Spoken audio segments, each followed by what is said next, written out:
Assalamualaikum warahmatullahi wabarakatuh. Salam jumpa dan semoga anakku selalu sehat serta tetap menjaga kebersihan lingkungan, dan yang terutama kalian semua harus dan wajib selalu memperhatikan protokol kesehatan. Sebelum kita mulai belajar, Ibu harapkan kita mulai dengan berdoa sesuai dengan agama dan kepercayaan kita masing-masing. Doa dimulai. Doa selesai. Kali ini kita memasuki materi bab 2, yaitu menyampaikan pidato persuasif.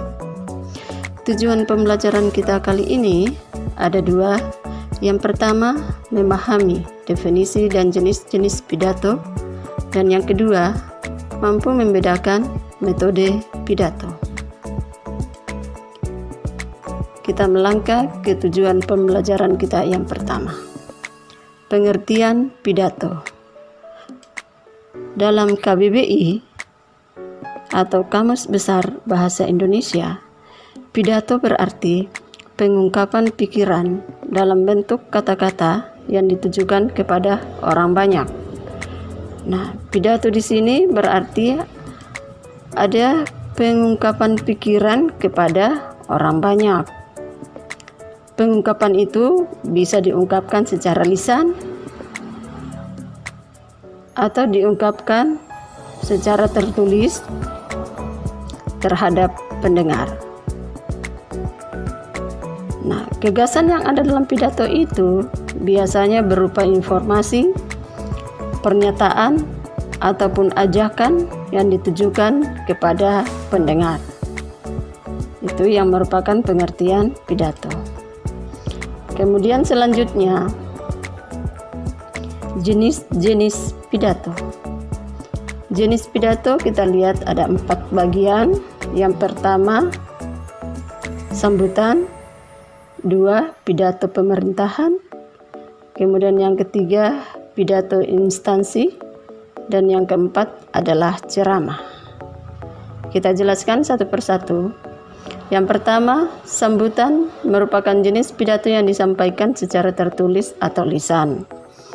Nah, sambutan di sini biasanya disampaikan dengan mengacu pada kerangka yang dimulai dengan pembuka. Nah, sambutan itu yang berupa pembuka isinya adalah sapaan, salam permintaan, permintaan izin kepada hadirin, ucapan syukur dan ucapan terima kasih.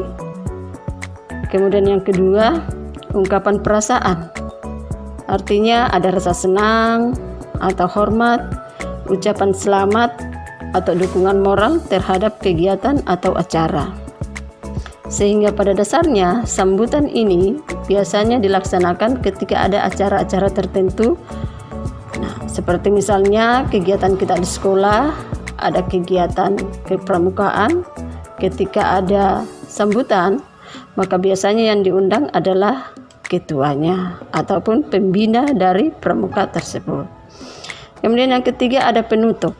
Nah, apa yang disampaikan dalam penutup adalah permohonan maaf, ucapan terima kasih, dan salam penutup.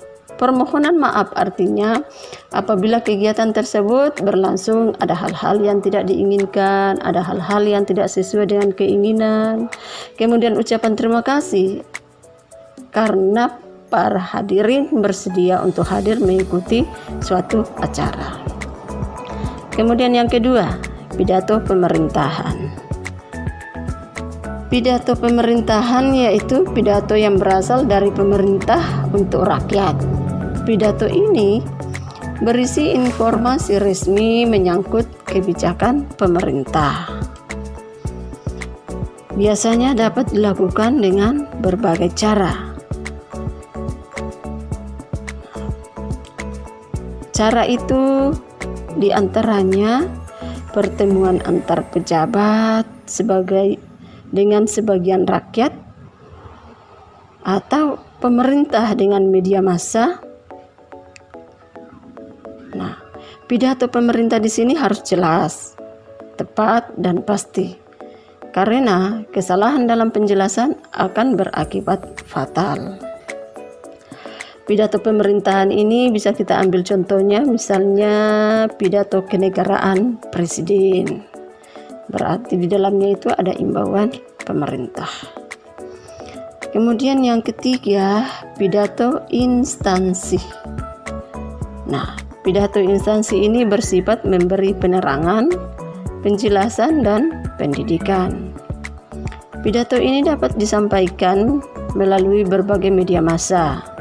Isi pidato harus jelas, tepat, dan pasti. Nah, salah satu contoh pidato instansi yang bisa kita lihat adalah saat ini karena keadaan masih dalam masa pandemi, pidato instansi ini bisa disampaikan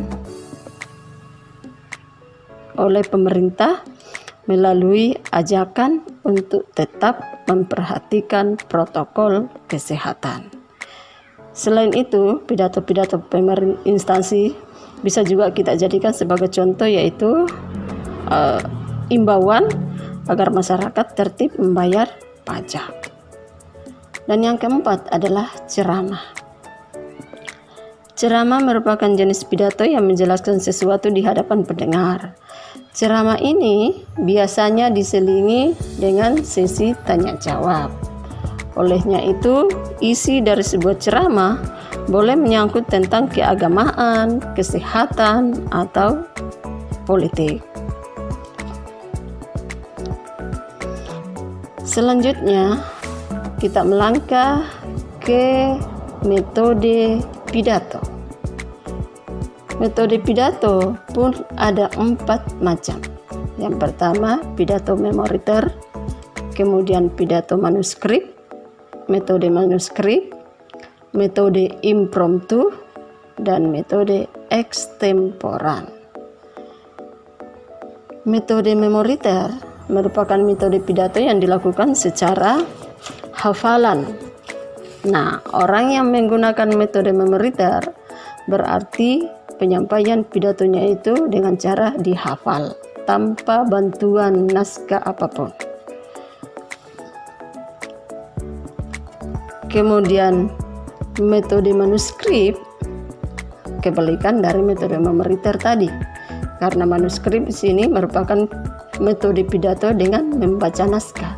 Berarti kita utuh memegang naskah dan naskah itu kita baca seluruhnya pada saat menyampaikan pidato. Kemudian yang ketiga, metode impromptu. Nah, metode ini merupakan metode pidato secara dadakan. Nah, di sini karena tanpa ada persiapan sebelumnya, tiba-tiba kita diminta untuk menyampaikan pidato, maka metode yang kita gunakan itu adalah metode impromptu. Dan yang terakhir, metode ekstemporan. Nah, metode ekstemporan merupakan metode pidato dengan membawa catatan sebagai kerangka pidato. Nah, ada bantuan sedikit ketika kita menggunakan metode ekstemporan karena kita bisa membawa catatan-catatan kecil sebagai pedoman atau panduan ketika kita menyampaikan pidato. Nah, saya kira inilah materi kita untuk hari ini. Mudah-mudahan apa yang Ibu sampaikan bisa kalian mengerti. Saya akhiri. Assalamualaikum warahmatullahi wabarakatuh.